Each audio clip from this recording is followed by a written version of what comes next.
कार्तिक मास महात्म्य 18वां अध्याय। अब रौद्र रूप महाप्रभु शंकर अपने वीरगणों के साथ नंदी पर चढ़कर हंसते हुए युद्धभूमि में आए। उनको आया देखकर उनके पराजित गण फिर लौट आए और सिंहनाद करते हुए आयुधों से दैत्यों पर प्रहार करने लगे। भीषण रूपधारी रुद्र को देखकर दैत्य भागने लगे। तब युद्ध में अपने दैत्यों को पराजित होते देखकर जलंधर हजारों बाण छोड़ता हुआ भगवान शंकर की ओर दौड़ा। उसके शुंभ निशुंभ आदि वीर भी क्रोध से अपने होठों को काटते हुए शंकर जी की ओर दौड़े। इतने में शंकर जी ने जलंधर के सब बाण जालों को काटकर अपने गणों को निर्भय कर अपने अन्य बाणों की आंधी से दैत्यों को पीड़ित कर दिया। खड़गोरमा नामक दैत्य को अपने फरसे से मार डाला और बलाहक का भी सिर काट दिया। धसमरई भी मारा गया और शिवगण चिशी ने प्रचंड नामक दैत्य का सिर काट डाला। किसी को शिवजी के बेल ने मारा और कई उनके बाणों द्वारा मारे गए।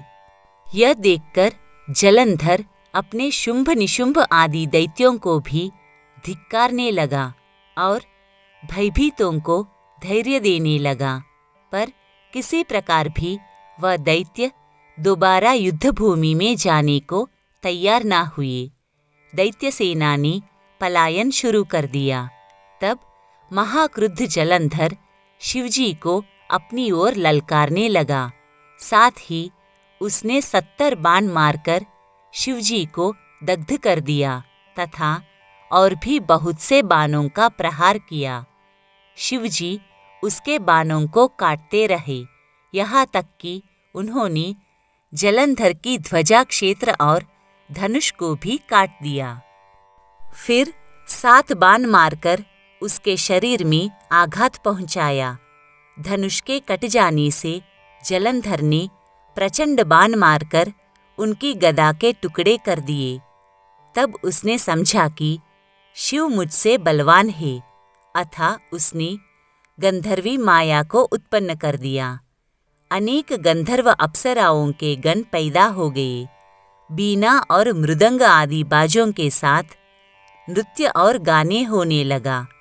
इसमें अपने गणों सहित रुद्र भी मोहित हो गए। उन्होंने युद्ध बंद कर दिया। फिर तो काम से मोहित होकर जलंधर जल्दी से त्रिनेत्र भगवान शंकर का रूप धारण करके वृषभ पर बैठकर पार्वती के पास जा पहुंचा। उधर जब पार्वती ने अपने पति को आता देखा तो अपनी सखियों का साथ छोड़ दिया और आगे आई। पार्वती को देखकर कामातुर जलंधर का वीर्य पतन हो गया और उसके पवन से वह जड़ भी हो गया। माता पार्वती ने उसे दानव समझा और वह अंतर्धान होकर उत्तर की ओर मानस पर चली गई। वहाँ पार्वती को देखकर जलंधर फिर शिवजी की ओर लौटा। उधर पार्वती जी ने भगवान विष्णु को बुलाकर दैत्य का वह कृत्य कहा और यह प्रश्न किया कि क्या आप इससे अवगत हैं? तब भगवान विष्णु ने हाथ जोड़कर उत्तर दिया कि आपकी कृपा से मुझे सब कुछ ज्ञात है। हे माँ, जो आज्ञा हो पालन करूँगा। तब जगत माता ने विष्णु जी से कहा कि उस दैत्य ने जो मार्ग खोला है उसका अनुसरण उचित है। मैं तुम्हें आज्ञा देती हूँ कि तुम जाकर उसकी स्त्री का पतिव्रत भ्रष्ट करो, वह दैत्य तभी मरेगा। पार्वती जी की आज्ञा पाते ही भगवान विष्णु माँ की आज्ञा शिरोधार्य कर छल करने के लिए जलंधर के नगर की ओर गए।